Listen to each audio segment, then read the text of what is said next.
জন্মদিন মানে একদিনের জন্য সেলিব্রিটি হওয়া। ঠিক যেরকম নায়ক সিনেমাটায় আমরা দেখেছিলাম অনিল কাপুর একদিনের জন্য মুখ্যমন্ত্রী হয়েছিল, কি তাই না? দেখুন, যার জন্মদিন তাকে তো 12টায় উইশ করতে হবে, আর অনেক রাত হয়ে গিয়েছিল বলে আমরা ডিনারটা আগেই সেরে নিয়েছিলাম, কারণ তাড়াতাড়ি বাড়ি আসতে হবে। আর তারপরে উইশ করতে গিয়ে সবার প্রথম ফ্লপ। কেন জানেন ফ্লপ খেয়েছিলাম? তার কারণ যার জন্মদিন তাকে উইশ না করে সবার প্রথম তার ভাইকে করে ফেলেছিলাম, কারণ ওর ভাই আগে ঢুকে গেছিলো, তাই জন্য তারপরে তাকে নিয়ে ঢোকা হলো।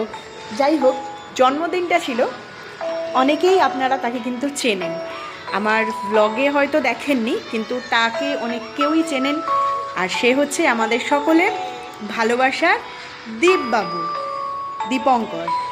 সরি, দীপঙ্কর নর, ভালো নাম দিবাকর। অ্যাকচুয়ালি আমরা তো ওকে ভালোবেসে সবসময় দীপ বলেই ডাকি, তাই আর কি নামটা ভুলে গেছিলাম আমি। তো ওর জন্মদিন ছিল, আর ও সত্যি কথা বলতে কি ভীষণ খুশি ছিল সেদিনকে, কারণ ও এক্সপেক্ট করতে পারেনি যে আমরা সকলে মিলে ওর জন্য ওয়েট করছিলাম যে ওকে উইশ করব। তাই মানে ও ভীষণ ভীষণ এক্সাইটেড হয়ে গিয়েছিল। আর দেখুন, এমনই এক্সাইটমেন্টের অবস্থা যে ওর কেক কাটিংয়ের আগেই সকলে ওকে গিফট দেওয়াও স্টার্ট করে দিয়েছিল। তারপরে ও সকল বাচ্চাগুলোকে নিয়ে কেক কাটলো, কেক কেটে সবাইকে দেখি আগেই নিজে খেয়ে নিয়েছে, দেরি করেনি কিন্তু। তারপরে এই দেখুন গিফট দেওয়ার পালা।